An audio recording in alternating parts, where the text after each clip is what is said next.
Well, we are going to be in Exodus chapter 3 this evening. And I told you we're not going to be doing verse by verse. And this is much like our Genesis study, much like the Joseph study. We're kind of inching through the opening scenes, really trying to get a good feel of how the author's working, what he's trying to use to help us kind of get clued in on how to read the rest of the book. And slowly we'll begin to kind of zoom out and look at larger swaths of the narrative. Not because there isn't just as much jam-packed in those things, but because I'm sure y'all want to move on to something else eventually, so instead of just the Exodus book. So that's where we're at. Somebody set the scene. What did we leave off with last week? What's something that you gleaned out of last week's? Moses went to the Midianite camp. Mm-hmm. He had killed an Egyptian, and two of his fellow Israelites were in a fight. He told them, "Hey, why don't you strike your fellow Israelite?" Yeah. He said, "What are you going to do? Kill us like you did the Egyptians?" So he's like, he's worried that he's going to get killed. So yeah. He flees. I want you to notice something we didn't actually point out last week about that scenario. Is Moses, when he sees the Egyptian who's striking his fellow Hebrews, what does Moses see as the problem in that scenario? That he took care of himself. Who's the problem in that first scenario? Yeah. So the Egyptian seems to be the problem. So what he'll do is he'll strike the Egyptian in order to stop the striking of his Hebrew brothers. What does he notice happens the next day? What are the two Hebrews doing? Yeah, so now the two Hebrews are fighting. So how come he doesn't just strike one of the Hebrews? Because it's cluing you in that there's a deeper problem than just simply somebody oppressing somebody, which is what the second half of the book is really about. Taking care of the first Egyptian, not as big a deal. It's the other brother Egyptian or other brother Hebrews that are going to, in a big way, show that we're still oppressed. We still have the same problems. We're still enslaved to something, ultimately. But is it the reason he ran was that because he figured he would be found out that he was a Hebrew? We only have what the text is told, so we couldn't add that in necessarily. But I think it's safe to say he ran because he feared for his life. I mean, he didn't. We're noticing that Moses is in a major identity crisis right now. Is he Hebrew? Is he Egyptian? He didn't even have a name until the second chapter, verse 10, I believe is what it was. And ladies at the well recognized him as an Egyptian. yeah. Mm-hmm. Yep. Then it said Pharaoh sought to slay Moses. Mm-hmm. So I guess we really don't know if he sought to slay him because he killed a Hebrew or because Pharaoh realized he was. Yeah. Because he killed an Egyptian. And yeah. then, it doesn't tell us why exactly Pharaoh wanted to kill him. Yeah, there's multiple questions that we've still yet to kind of figure out at this point. The biggest point is simply him marrying this Midianite going to fix his identity problem? Has he kind of figured all this out yet? There's still all of those questions kind of looming. Two other points I wanted to kind of just tap on because we didn't really touch it last week. But what was Pharaoh's daughter doing when she noticed Moses caught up in the reeds in the basket? Yeah. Anybody ever stop to really think about how weird that actually is? Now, we in 2024 make the assumption, well, that's what they did in the old days. They bathed in the rivers and stuff like that. But whether you're looking at a 3rd century or 5th century dating of this book, they both, especially within the royal families, had ways of indoor bathing, plumbing. They would do that regularly. It would not be done out in the rivers. Also, why would it be extra weird for Pharaoh's daughter to be bathing in that river? Because it's crocodiles. You could add that if you're watching Prince of Egypt. There's also babies in the river. Yeah. But honestly, you should sit there and think about the fact that, wait, the decree just went out that the baby should be cast in the river. And the next scene we're going to see is Pharaoh's daughter is going to bathe in that river.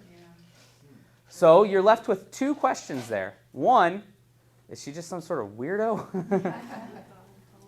Or did she have different intentions? All together from the start. Or did they not throw the babies in the river? That's a good question too. Or, okay, so that's 4 questions, guys. Great, good job.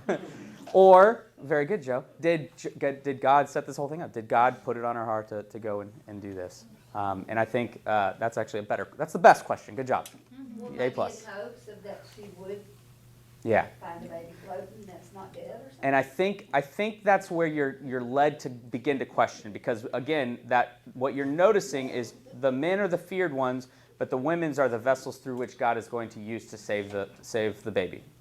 And it doesn't matter if they're Hebrew or Egyptian; they're both it's gonna take some sort of action based that's gonna go out of their way and honestly against the laws of the time to do this.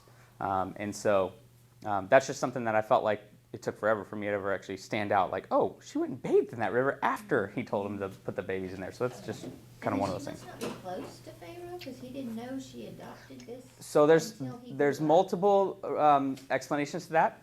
She could be a daughter that she just hid. She just hid that from him. She could be the Pharaoh's daughter. Also fits as like almost like a house attendant. And so maybe Pharaoh isn't actually close to she's just one of the housemaids, house attendants. And if you're looking at it through that lens, then what you see is you read Esther slightly different later, because she's kind of fitting that Pharaoh's daughter pattern. Too, did they really care about? Could be. Yep. Could be. I mean, did he really care about his daughters? I mean, it's all about So the many sons, questions. So Yep. maybe Who knows? He had many daughters and Yeah. he didn't care.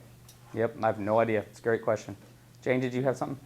Well, it said that his real mother nursed him Yeah. and then gave him back to Pharaoh. Mhm. So, did he really know whether he was Hebrew? Did he know Aaron? And Yep. did he know Miriam? That I mean, is that's not something that's really very written much the about. question. In the cartoon. In the cartoon. In the cartoon, he doesn't know. Now we will see a reconvergence of Miriam. She'll show back up. She's gonna play a massive role as well later on in the picture. There seems to be some sort of implication that he had some sort of a connection to her. Now whether that was made during the big plague portion of the Because narrative God or not. tells him, your brother Aaron will help you. And Yeah. so he, Right. Yep. either that was a big revelation or he knew about him. Right. Yep. And so I think what you're supposed to still see is whether Moses is aware of the fact of his Hebrew upbringing. I think he is. Or whether Pharaoh is actually aware of that, or how that's all fitting. There's still this big, massive confusion of like, who is Moses going to ultimately self-identify with? Whoa. We're thinking this through the lens of Cain and Abel. With what is told to Cain, if you just rule, that sin, that beast, rule the stuff that your brain says is what's right, but what I say is actually what's right. Rule over that, have dominion over that sinful nature, and that'll lead to life. You'll be elevated. You'll be lifted up. But if not, its desires are against you, and that's going to lead to the brotherly bloodshed. So all of that's what we're going to is we're playing with that idea, because what we're seeing is two brothers ultimately are going to be pitted against each other. And it's not about the Hebrews, but it's about the Hebrews and the Egyptians, because we just studied Noah, and we understand that the Egyptians, they're a totally different nation, but they're still of a line that came down from two brothers. And so now what you saw in the small pictures, you're seeing happening in the big pictures. And it's easy for us to jump onto the train of like, Abel's the good brother, and Cain's the bad brother. Egypt's the bad guy, Israelites are the good guy. Well, Moses has got to come to this this realization of, whose father does he belong to, and who's the blessing going to come down on, and ultimately, is there any way around that? And what we're going to see is this massive overlooked portion of the Exodus narrative, that who is it that escapes Egypt ultimately? Who escapes Egypt ultimately?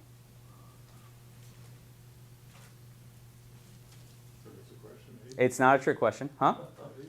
So the Hebrews escape, and any Egyptian that believed in the words of the Lord. So it will be Hebrew and Egyptian alike who will leave Egypt. And so then you're still left questioning, like, oh, well, this gets messier because it's not just about the blessed older son Israel or whatever you want to call it. We've got still two brothers that are still playing together. The Egyptians will eventually kind of disappear out of the narrative, and we'll concentrate back in on the chosen seed. But there's still seeds of the Gentile marrying Samaritan type characteristic of God. And so right now, the Bible's doing a really good job of really setting you up for like who's the bad guy, who's the good guy, which is always, always, always a trap. Always a trap. I'm just going to tell you, it's always a trap. Anytime you think he's a good guy or a bad guy, it's a trap. Because at the end of the day, they're clay images of a creator. And they may have different names, different regions, but God's goal was never to focus only on one, but through the blessing of one, the blessing will spread to all. And so, make sure I'm not missing anything. Yeah. Any other questions before we move on? So, something happens at the end of the woman at the well type scene. What we see is he's going to be married, starting in verse 19. They said, an Egyptian delivered us out of the hand of the shepherds. He drew water for us and watered the flock. Can you think of another time where Moses is going to draw water and water the people out of a rock? It's okay. It's just fun. I love stuff like that. It's just like little tiny like hints that later on he's going to continue to draw water for his people in the wilderness. So, anyways. He said to his daughters, then where is he? And why have you left this man? Call him that he may eat bread. And Moses was content to dwell with the man, and he gave Moses his daughter Zipporah. She gave birth to a son, and he called his name, anyone want to try that? Gershom. And why did he call him Gershom?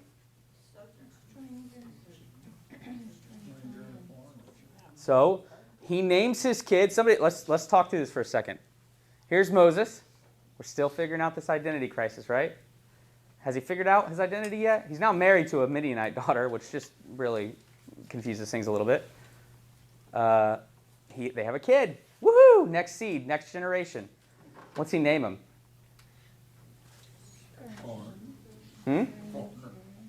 Not even just foreigner. Sojourner. Yep. What is somebody read your translation right here for he said and read after that. I have been a stranger in a strange land. Yeah, there you go. I like you're reading what, King James? Mm-hmm. Okay. Mine says I have been a sojourner. Yours says I have been a stranger in a strange land. Anybody else say anything else? Alien, foreigner. Mm-hmm. Anybody's have I have become? Mine says that. Yeah. Okay. So we have, I have been a sojourner in a foreign land, and I have become a sojourner in a foreign land. What is he talking about? He knows. He knows what? Is it his time in Egypt, or is it his time now out of Egypt? Yeah. That's a great question, Caleb. Is he talking about, hey, I became a stranger in Midian? Or is he talking about, I have become a stranger in a foreign land, big picture Egypt? He is not belonging to the Hebrews. He's not belonging to the Egyptians. And he named his kid that. It's a terrible name. It's not great at naming things. Okay, we'll just say that. So we're still left thinking like, oh, Moses is lost. He's lost his all get out here. All right, we're going to move on. Verse 23. During those many days, the king of Egypt died. And everybody, woohoo, yay. He's dead. That guy's gone. The one who didn't remember Joseph is gone. Great. And the people of Israel groaned because of their slavery and cried out for help. What does that remind you of? That saying. Cried out for help. Remember they were begging. Yes, okay, let's do that. Cain and Abel, right. What cried out for help? Or what cried out? Yeah, the spilt blood of their brothers cries out. The rocks cry out. The cursed ground cries out. Then we saw it again except in a different way. Instead of the people or the blood cries out, it's the violence of man's heart that comes up to the Lord, right? And they're going to keep playing on that multiple times. They're going to play on that. So here now we've got the people of Israel who are crying out for help. The cry for rescue from slavery came up to God. Think about Noah and the pleasing aroma that came up to God of the offering. Here it is the groans and the crying that God comes up to God. And God heard their groaning, and God remembered his covenant with Abraham, with Isaac, and with Jacob. God saw the people of Israel, and God knew. So does that sound like anything, any other narrative that we've talked about? Mm-hmm.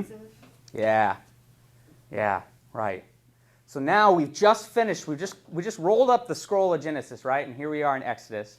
And the opening 2 chapters are about a man who's like lost. His people have been there for a long time. They're being super oppressed by a bunch of bad guys.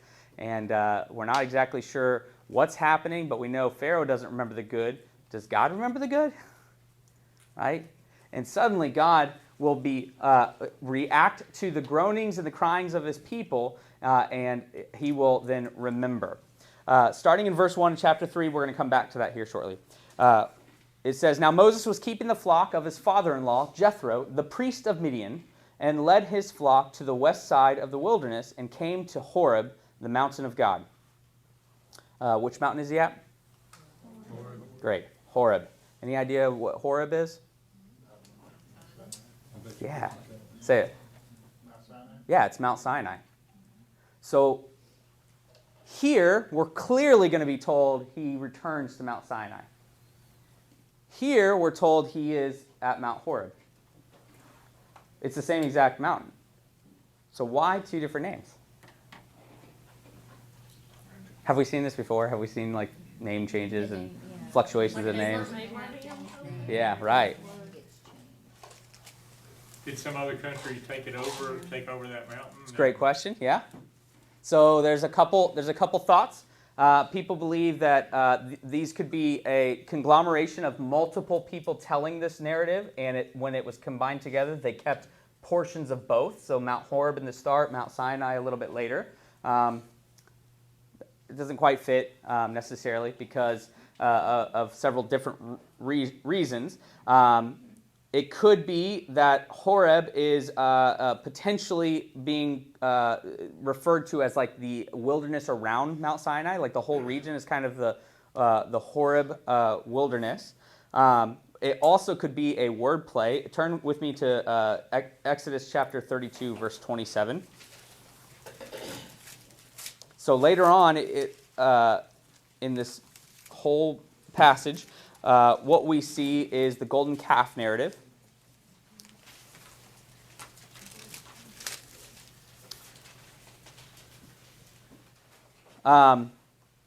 Verse 27, he said to them, "Thus says the Lord, God of Israel, put your sword on your side, each of you, and go to and fro from gate to gate through the camp, and each of you kill his brother and his companion and his neighbor." And of course, we're still way back here, so we understand the implications of that statement right there. Kill his brother, and you're thinking the Hebrews versus the Hebrews. They haven't actually escaped have they escaped the oppression? No, we're still under the same oppression. And they are killing people, and what are they using to kill people? The sword. Anybody know what the sword is in Hebrew? It's the charev. So remember Mount Ararat also might be a play on words as kind of like the mountain of curse, but it'd be like in English saying like Mount Kars. Not quite curse, but a word play that's like reminds you of it, but not quite, fully the word. Same thing here. Charev versus Horeb. It's one little tiny word difference, and it might be playing off the word that while they're in the wilderness of Horeb, they are using the Charev to kill each other. That's another belief. But Sinai, if you go back to Sinai, Exodus chapter 19, verse 1. Go there. Somebody read it aloud. 19:1.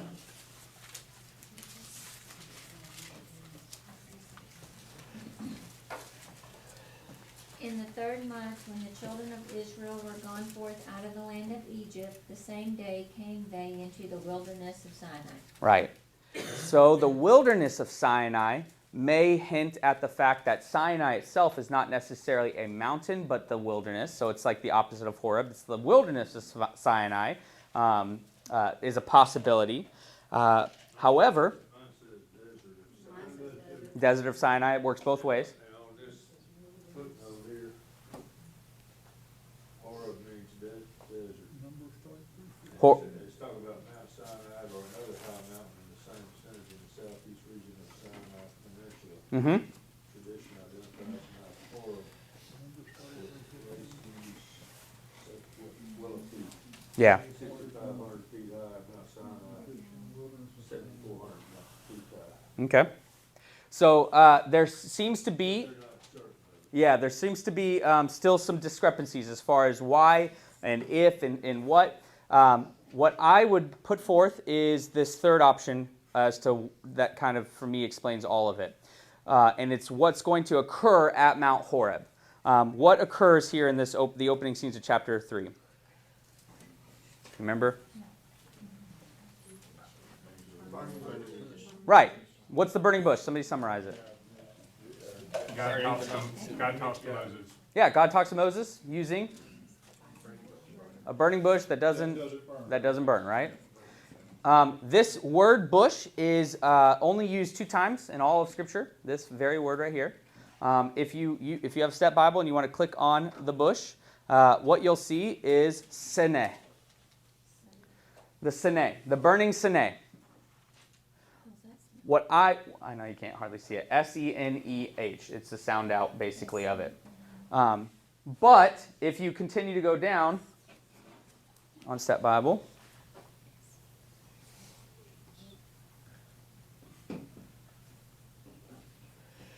no, never mind. I'm looking at something else. Yeah, okay, ignore what I just said. The Sinai bush is only used twice.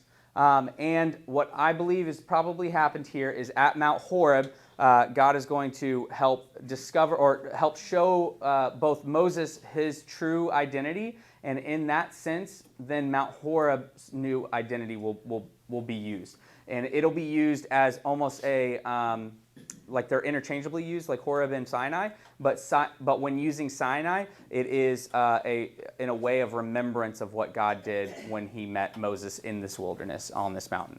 And so Sinai, the same root word, and so they still are playing off of each other as far as that goes. And that's why I think that the mountain changes from Horeb to Sinai later on in the narrative. It'd be kind of like saying like Nederland and Mid-County or something.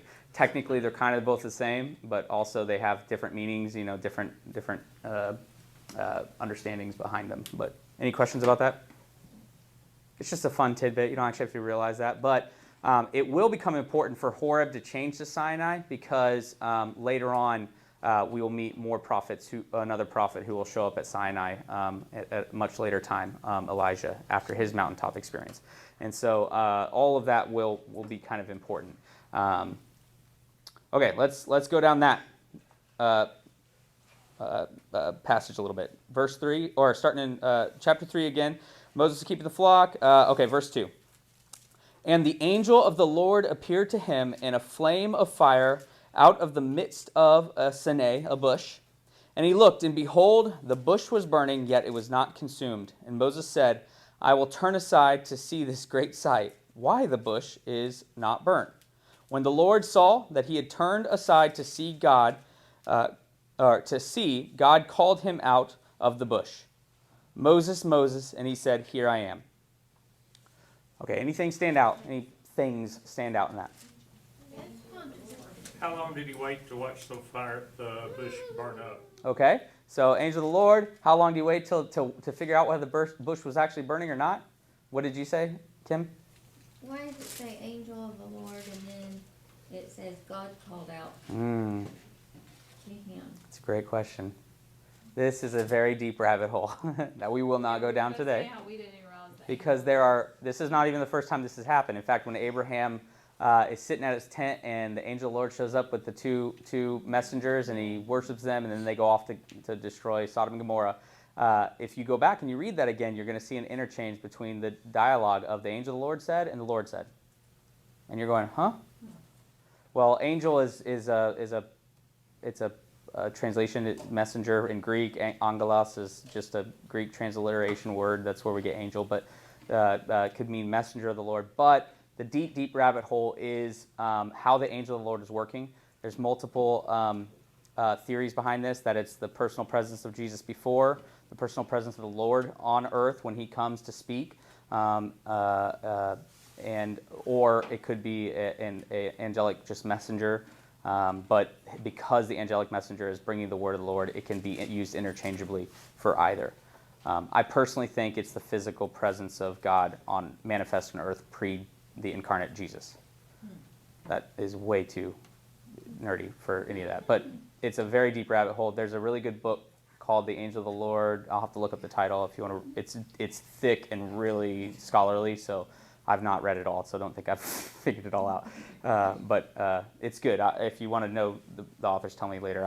I'll get it for you. But so the angel of the Lord is speaking, and he notices the bush, and the bush is not burned up. Now, this is actually, actually, let me keep going for. Okay, never mind. Okay, pause on that for a moment. What is what does the angel of the Lord call out? His name. Yep. Moses, right. So what's the first thing you're thinking in the midst of the context of everything we've been talking about in these opening chapters? What's the first thing we're noticing immediately about the Lord with regards to Moses? What's Moses in the midst of figuring out? His identity. What's the very first thing that the Lord says? Moses. He calls him by name. So there's no confusion here, right? And if you're wondering if there's any confusion, we're going to continue to clarify that. But the very first thing he says is the one thing that was withheld from us in the first 2 chapters until verse 10 of chapter 2, a name. Okay? So he calls it out twice. Moses. And what does Moses respond? Does that sound familiar at all? It should. Uh-huh. Here I am, send me. Yep. Isaiah's playing off of multiple times. Can you think of earlier in? Adam and Eve. Okay. When they were hiding. Okay, yeah. When they were hiding, yep. Hannah's son, I can't remember, when he kept hearing God calling.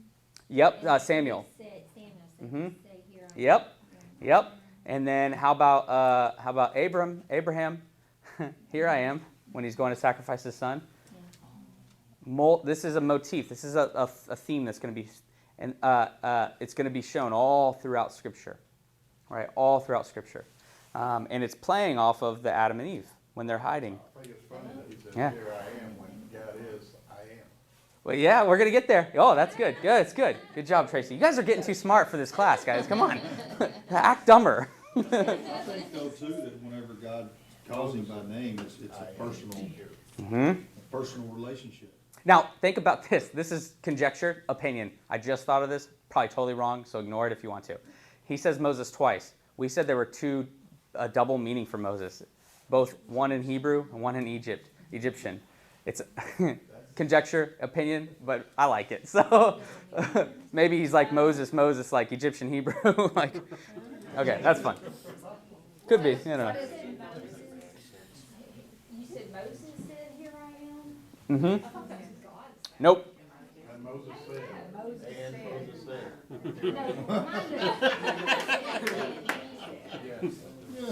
That's a good question. Yeah. Can the Tracy say something about I am? Say it louder. I don't get that loud. He said, I am, but that's God. God says, I am. Yeah. He is I am. Yeah, he's getting ahead of me, but there you go. So if he said Moses, and one Moses means I drew him out of the water, what's the other? It means son of. Okay. Tutmoses is an Egyptian pharaoh, ancient Egyptian pharaoh. The pharaohs were named Moses in Egyptian means son of Tut. And so in Egyptian it means son of with kind of an open question mark at the end. And so Moses, he drew him out the water. Moses, son of, right? And as an introduction, don't write that down like it's canon, okay? That's just, I just came to me, I thought it was really cool, but I know, but I think it's neat. yeah, I think so. Yes, ma'am. Well, one is because I'm now trying to the word. Yeah. Moses turned around and looked, and he Yeah. saw, it's like again, that looking and seeing Mm-hmm. that things, Yep. and then God called him, and God saw him. Yeah. So let's talk about this bush. Why is this? Why do you think? Let's think through the lens of the Old Testament specifically. Why do you think he's using something that is consumed by fire and yet not burnt up? Can you think of other times where that might occur or be used as a theme? Didn't someone offer an offering and it was burned, but it wasn't consumed? Okay, say it. I'm not sure which one that one is. Shadrach, Meshach, and Abednego wouldn't burn. That's an obvious one. They're in a furnace, right? And they're not burnt up. Yep. Any others? Can you think of any others? Deuteronomy chapter 4, verse 20. Turn there real quick.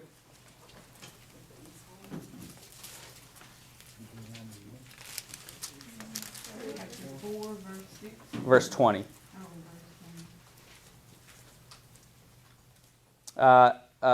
This is speaking about the forbidden idolatry.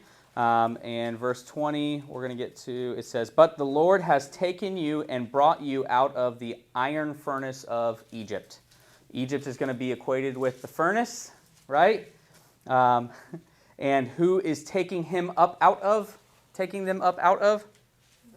The Lord. So the Lord is bringing up out the fiery furnace, and who is within the furnace, according to this parallel? Hebrews. Yeah, right. So the Hebrews are being burnt, but not consumed. And then think about what the Hebrews are also going to experience in the midst of these plagues. Are they going to be like, it's going to be great? No, they're going to be oppressed. They're going to be oppressed even more. They're going to also suffer through the plagues, but they're going to be taken up out of ultimately. And then you put that in the context of that. You put that in the context of Jeremiah 11:3-4. You put it in context of 1 Kings 8:51. And you're seeing multiple instances where this whole burnt but not consumed narrative is playing itself out. So God now is going to give a kind of a glimpse through his personal presence on the earth of what he's about to do within and amongst the Hebrew people. What's verse 24 say? I don't know, read out loud. "Take care, forget not the covenant. For the Lord your God is a consuming fire, a jealous God." Mm-hmm. So he wasn't consuming the bush when he was talking to Moses. It's interesting. It's almost like that God can choose to destroy Sodom and Gomorrah with fire, but also choose to withhold the fire of wrath and judgment when he so pleases. You look confused on that. No, not at all. It just makes me think of the parallel between God being fire and Moses being drawn up from the water. Mhm. I think of so many humans encounter the water, Mhm. the water. Anyway, I don't know what it means yet, but it just made me think. It's going to be multiple things. I'm certain if you follow water all through Exodus, if you follow fire all through Exodus, you're going to see fire show up again, water show up again. You're going to see pillars of fire. You're going to see water coming from rocks. You're going to see all kinds of stuff. These are definitely probably themes that are going to be very important all throughout Exodus. Say again what you were talking about with the, you said that the Israelites were going through a type of tribulation, I guess? Ultimately, yeah. Well, I don't like that you use that makes hot the- word, but That makes the we're not going to go there. I'm going to ixnay that whole conversation because that is a rabbit hole we will not go through either. That is not a rabbit hole we will go down today. So, yeah. But you know, water and fire can be good and bad. I mean, you Yes. have to have fire Yep. or you could freeze to death, so Yep. to keep you warm, but then it could also burn you up. And then Yep. water, you have to have water, but then it can kill you. Yeah. We oftentimes remove ourselves from the fact that this was written, 2,000, 4,000 BC in a desert-type wilderness. What two things are absolutely essential for life living then? Water and fire. Those things, you lose those, you're basically screwed. One of which you can kind of create, but still has to be the right circumstances. You can't have too wet a wood. You need to have wood. You can't, you can kind of create some things. The other is completely up to God. You just can't produce water. And if God will withhold that water, which he will use and do through Elijah and other prophets and other ways, he's going to do that. And he's done that, and that brings to light that Genesis 2, that out of Eden flows a river that covers all the land. And that river is a blessing of life and abundance. But that river can also be taken and turned to blood and can become rotten. And it's all the same characteristic of God, who is actively working in his creation, holding everything in order and bringing things to life. But every once in a while, like Noah's flood, he's going to let that chaos fall in on itself, and he's going to recreate. He's going to let he's going to hand his creation over to what they've created themselves, the things that they've ruled themselves, and that's the whole Egyptian narrative. That's the whole Pharaoh narrative. He's going to ultimately suffer with the consequences of what he chose, or at least the Pharaoh before him chose, and now the next generation is going to choose worse, ultimately. But Pharaoh is going through the same genealogical patterning that we watched early in Genesis with the chosen seed, where the one generation falls. Oh, I don't remember Joseph, so I'm going to use these guys smart and strategically in my own brain, in my own human ways, to protect what we have. I mean, think about this from Pharaoh's standpoint. They are a risk. They're growing. They're building in numbers. They are not part of our people. They've lived here for a long time. We've even benefited from them. But at one point, what if they choose to take over? Then all the people that are under Pharaoh's control are now at danger. And so Pharaoh's doing what any good human person would choose to do. And then when he dies off, the next generation is going to take it and make it worse, which is exactly the same pattern we've seen through the Israelites too, which is why I told you anytime you're being set up to a clear good guy, bad guy, it's a trap. It's 100% a trap, because God loves the Egyptians as much as he loves the Hebrews. God loved Abel as much as he loved Cain. And that's just how it is, yeah. Any questions? Just to hone in on this paralleling of Israel being inflamed, Israel being oppressed by the fires, God moving towards it, we're actually going to see a repeat of phrasing that we actually heard before. So if you keep going down, he will say, we'll skip down for a second, we'll come back up in a minute. Verse 7, Then the Lord said, I have surely seen the affliction of my people who are in Egypt, and have heard their cry because of their taskmasters. I know their sufferings, and I have come down to deliver them out of the hands of the Egyptians, and to bring them up out of the land to a good and broad land, a land flowing with milk and honey, the place of the Canaanites, the Hittites, the Amorites, the Perizzites, the Hivites, and the Jebusites. And now, behold, the cry of the people of Israel have come up to me, and I have also seen the oppression with which the Egyptians have oppressed them. This is a repeat phrase of something we just read. Where did we just read that? Chapter 2, right?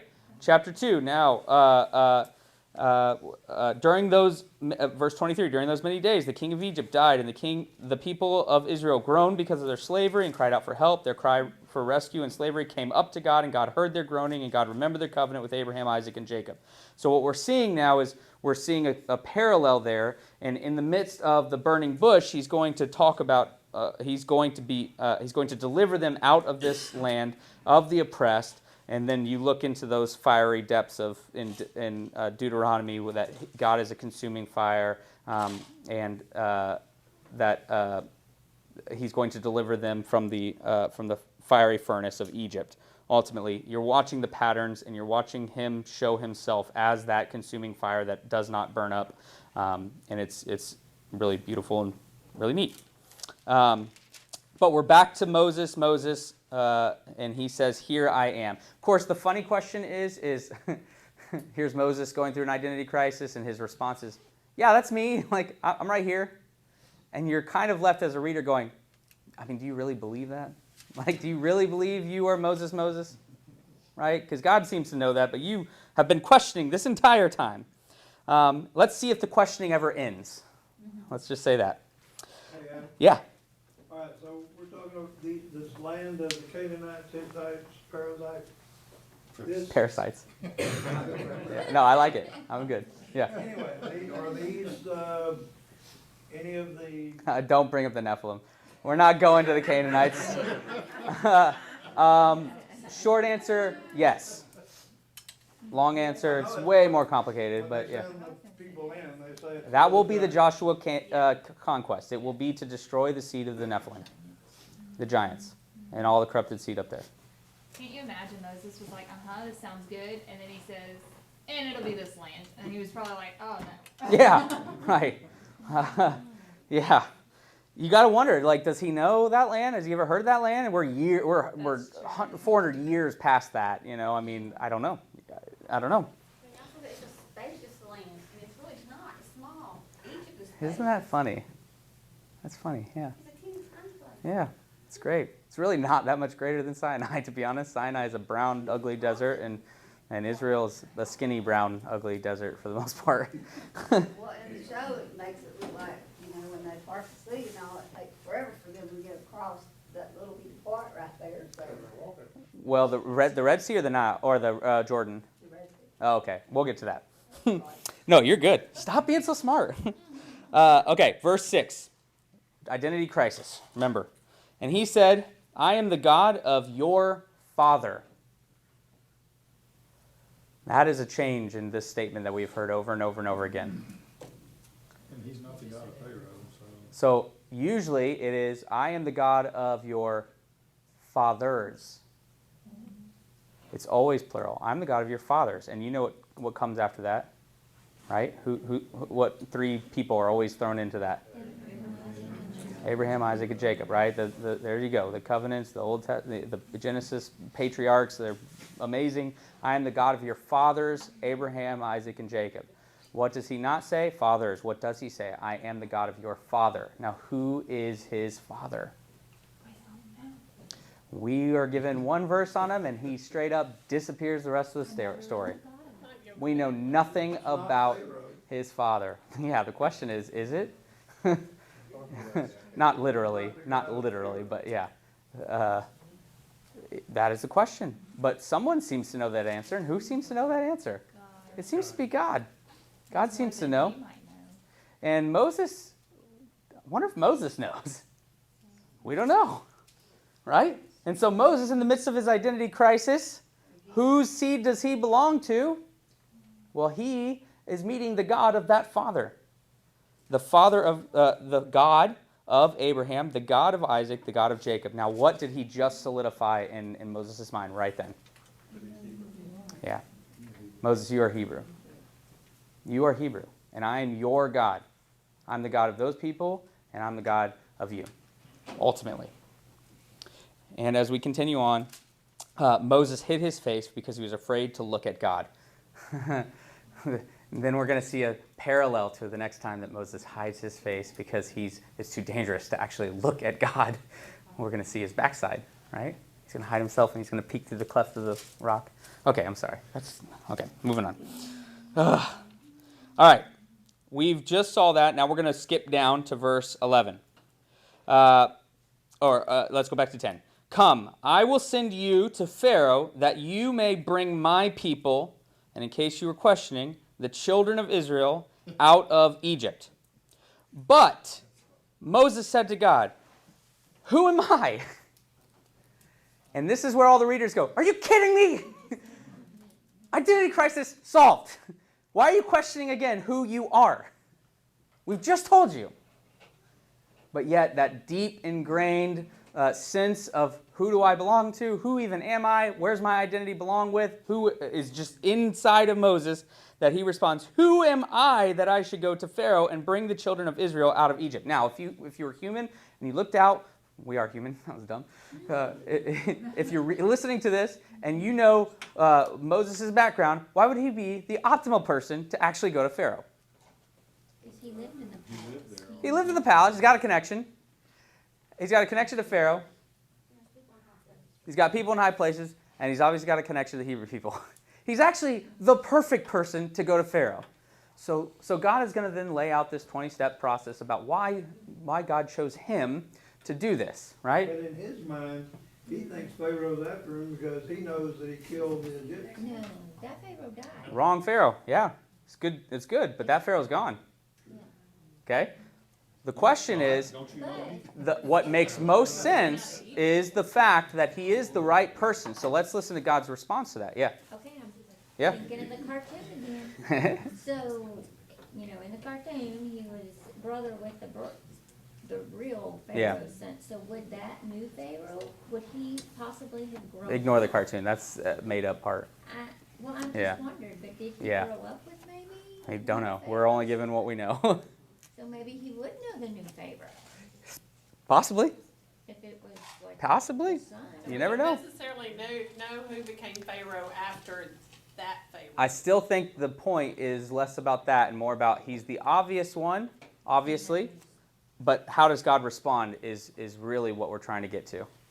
And his response, In his mind, as a human, he's gonna say, hey, I killed an Egyptian, they're after me. right, and now a burning bush that's talking and not being burnt up is telling him to do something. I'm listening to that, like not some Pharaoh who I'm afraid of is going to kill me, right? Well, that's what you say after Right. you read the story. No, So yeah, right. The human knowledge says that he's the perfect person. God's going to not lay out that argument at all. In fact, what he's going to say is, "Who am I to bring out the children of Israel?" Oh, I'm sorry. One more thing. What do the Hebrew people say to Moses? The very last thing he hears his own people say before he flees. Who made you prince and judge over us? So he's replicating the same phrasing, right? Who am I? Who is this? And God says, I will be with you. He doesn't lay out any plan. He doesn't say why he's the perfect person. He just says, I will be with you. So, actually, what's really funny is it's a really strange sentence in Hebrew. It says, be I am with you. Be I am with you in a hyperliteral sense. Jonah's saying that? I am, yeah, be I am with you, right. With you, and this shall be a sign for you that I have sent you. When you have brought the people out of Egypt, you shall serve God on this mountain. Sinai, right. This is where I think the identity of this mountain will change from Horeb to Sinai. It will become a remembrance ultimately. The sign of it will be, he will be here with them. So Moses, is he good now? He's like, okay, I figured it out. I'm a Hebrew people. I'm listening to this God. He's going to be with me. I'm going to go back to talk to Pharaoh. Then Moses said to God, if I come to the people of Israel and say to them, the God of your fathers, there it is, has sent me to you, and they ask, what's his name? What am I supposed to say to him? What, is this a weird statement? Why do you think he would ask this?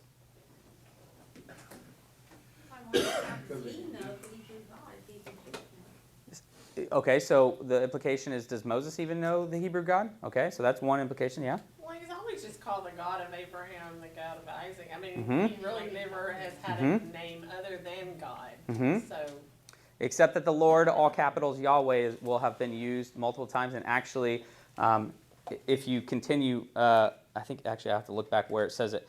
The Israelites say it. The Israelites themselves cried out. The cry from slavery came up to God. Oh, somebody find it for me while I'm looking at it. Look for the capital Lord somewhere previous to this passage, because it does say the Israelites call out to the Lord. In other words, the implication is that they know his name. Verse 2, chapter 3. Read out loud. Oh, well, it's angel of the Lord. I'm sorry. Angel of the Lord. There. Oh, yeah, that comes to Abraham. That's still talking to Abraham, though. I think it's about the Israelites. Yeah. That's from his standpoint, though. Anyways, somewhere in the midst of these two chapters right here, it says that the Israelites either called out to the Lord, like specifically to Yahweh. This is not the first time we're actually given Yahweh's name, but this is the first time that it's apparently asked for by Moses, is ultimately what this point is. So the question is, does Moses know Yahweh? Do the Hebrew people know Yahweh? Well, it kind of seems like, yeah, the Hebrew people actually do call out to Yahweh specifically, by name. And then, but the third question is Moses does Moses already know Yahweh and is actually just trying to decipher whether or not he's speaking to the right God? And think about that through the lens of what ultimately will happen with regards to the plagues. The plagues will be not just an enactment of judgment on the Egyptians and towards the Egyptians and show Yahweh's power over the Egyptians, but Moses will clarify that it was against the gods of Egypt as well. And so if you live in a polytheistic society, and as Israelites you are monotheistic, but you grew up in half Hebrew, half Egyptian, you might want to clarify which God is sending you back to the Hebrew people. So he says, who am I supposed to say? And like a great buildup that's going to take place, God is going to say to Moses, I am who I am. Now, what's really funny there is Ehyeh, Aser Ehyeh, is actually this phrase that I am, I will be who I will be, is ultimately like the hyper-literal translation of I am who I am. So I will be who I will be. Does not clarify at all who actually God is, right? And then in a third statement, what's the next thing he says that will ultimately reveal that the conglomeration of this identity revealing? What's he say? I am has sent you. Say it. I am has sent you. Yes. Tell them I am has sent you, right? And so we're seeing this threefold revelation. Continue on. Read the next statement after that. Continue on that, verse 15. So I am who I am. Tell him I am has sent you. So Ehyeh is I will be. Asir Ehyeh, I will be who I will be. And then I am Ehyeh has sent you. I am has sent you. And then what does he reveal in the very next passage, verse 15? Your father's God of Abraham. Well, before that, what's the word? Yep. The Lord. Capital Lord is stamped in there in place of the name of the Lord. Ancient Jews did not say the name of the Lord. Usually they'd either put the Lord in there or they'd put G-D. They wouldn't say it. But this is the imprinted name Yahweh. Yahweh. And it's so there's this like threefold revelation revealing who God is. I am who I will be. I will be who I will be. I will be will sent you. Yahweh will be the one who's doing these things, going there. And so it's like this big climactic dun dun dun Yahweh, right? And this is going to be a major thing through the rest of Scripture, obviously. But we get the Lord, the God of your fathers. There's your plural, the God of Abraham, the God of Isaac, the God of Jacob. He has sent me. This is my name forever, and thus I am to be remembered throughout all generations. Here we are playing with the children of Israel were forgotten, the Pharaoh had forgotten, Joseph was forgotten, God remembers, God remembers, God remembers, God remembers, the people will remember. Right? He's going to make a name for himself. And why would this be a big deal? Think about what has come up to God. Yep, the cries, the outcries. And what has God done in response? He's come down. What does that remind you of? One of the first narratives in Genesis. It came down. No, he was already there, but a little bit later. He sees that the people have come together. They built up this tower. And he said, let us go down there. And all of that was all interplay of making their names great. And then he's going to choose Abraham and make his name great. And now here we are, got the same play of the cries come up. He's going to come down. And what's going to happen? Oh, this is going to be the name. This is the name forever, and thus this will be remembered throughout all the generations. It will be Yahweh's name who will be remembered for all generations.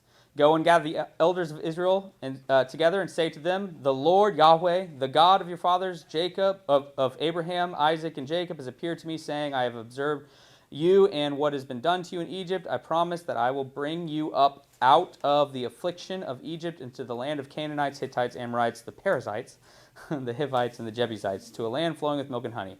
And they will listen to your voice, and you and the elders of Israel will go to the king of Egypt and say to them, Yahweh, the God of the Hebrews, has met with us. And now please let us go 3 days' journey into the wilderness, that they may sacrifice to Yahweh, our God. Multiple times, Yahweh, Yahweh, Yahweh, our God, Elohim. But I know the king of Egypt will not let you go unless he's compelled by a mighty hand. I will stretch out my hand. Okay. I think it repeats too, a lot of times it's repeating the God of Abraham's, Isaac, and Jacob, just to make sure. It's almost like you can hear like the crescendo of like, this is Yahweh. He's the God. You were confused by your identity. I am the God of your fathers. You're going to go do this. You're a part of this family. This is the chosen. Like you're almost like hearing this building of intensity. Like this is the one. And then how does Moses respond? Like I'm clumsy at speaking. And so and then his response is, well, I'm going to, God doesn't say, well, I'm going to, correct your speech. I'll give you the words. He just says, I will be your mouth. He's like, can't you send somebody else? And he's like, send Aaron, your brother. I will be with him also. And so what you see, and I'll end with this here, is you see this little back and forth between Moses and God. Here's this, bumbly, confused, identity crisis, chosen one.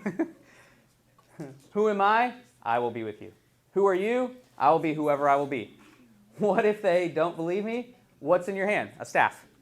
Like, not answering questions, God. Come on. I'm clumsy mouth. I will be your mouth. Send someone else. What about Aaron, your brother? Like you're seeing God's like slowly revealing, but he's also working, and he's also he's clearly put everything into place so that all of this is supposed to work. It just requires the here I am, send me, which it's going to take a lot of convincing from Moses. And even in the midst of it, in the next chapter where we get really weird, you're still left questioning, like, I don't think this guy really believes. I'm not sure he's totally on board yet. But just like Yahweh will slowly begin to become truly the God of Moses, to where Moses will fast forward, stand on a mountain, and get a peek of his backside and come down being like a prophet that's never been before. We're watching character development in Moses. We're also watching a revelation of who God is to all the nations and to all the people. Any questions? Okay. We went over time. Somebody close us in prayer. I'll be up here if you want to talk afterwards.